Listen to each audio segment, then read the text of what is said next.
சோத்திரம். இந்த நாளில் என்னை சாட்சியாக நிறுத்ததுக்கு கர்த்தருக்கு கொடான கோடி சோத்திரம். என் பேத்திக்கு இருவரும் ரொம்ப கஷ்டப்பட்டு படித்தாங்க. ஒருத்தி +2 பாஸ் பண்ணா, ஒருத்தி 10வது பாஸ் பண்ணா. +2 பாஸ் பண்ணவளுக்கு எல்லா இடத்துல போனாலும் அவள் லட்சக்கணக்கில் பணம் கேட்டாங்க. நான் அப்பப்போ போதகரம்மா ஐயா வந்து சொல்லி சொல்லி ஜெபம் பண்ணுவேன். என் பேத்திங்க நல்லா படித்து மார்க் எடுத்து பாஸ் பண்ணணும், நல்லா படிக்கணும்னு பாஸ் பண்ணணும்னு சொல்லிட்டு கேட்பேன். அவங்களும் அதே போல் எனக்கு அப்பப்போ ஜெபம் பண்ணுவாங்க. காலேஜ் போகிற இடத்துலலாம் 3 லட்சம் 5 லட்சம் 7 லட்சம் இப்படியா கேட்டாங்க. ஏசப்பா எங்கள் பிள்ளையோ வேலை செய்யாத வீட்டில் 2 வருஷமாக வீட்டில் இருக்கிறா. என் மருமகளும் ஒரு வேலைக்கு போகிறா. அவளுக்கும் சம்பளம் கம்மி, நானும் வேலைக்கு போகிறேன், எனக்கும் சம்பளம் கம்மி. இந்த நிலையில் என் பிள்ளைங்களுக்கு எப்படி போய் கட்டி 5 லட்சம் 7 லட்சம் கட்ட முடியும்னு சொல்லிட்டு ரொம்ப ஜெபிச்சேன். நைட்டெல்லாம் அழுவேன். கட்சியில் சவிதாவில் போய் எழுதி பாஸ் பண்ணால் அதுலேயும் 3 லட்ச ரூபாய் கேட்டாங்க.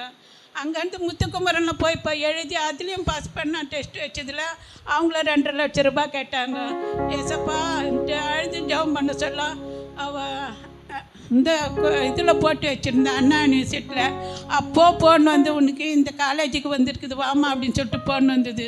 அப்போ தான் அந்த பொண்ணு முகத்தில் சந்தோஷமே வந்தது. அங்கே போன பிறகு 50,000 ரூபாய் தான் ஃபீஸ் கேட்டாங்க. அவளுக்கு காலேஜில் சீட் கிடச்சி அவளும் காலேஜில் சேர்ந்துருக்கிறா. இவ்வளோ அற்புதத்தை செய்த கர்த்தருக்கு கொடான கோடி சோத்திரம். போன வாரமே நான் சாட்சி சொல்லணும்னு நினச்சேன். ஐயா கொடுக்கல, இந்த வாரம் கொடுத்ததுக்கு கொடான கோடி நன்றி.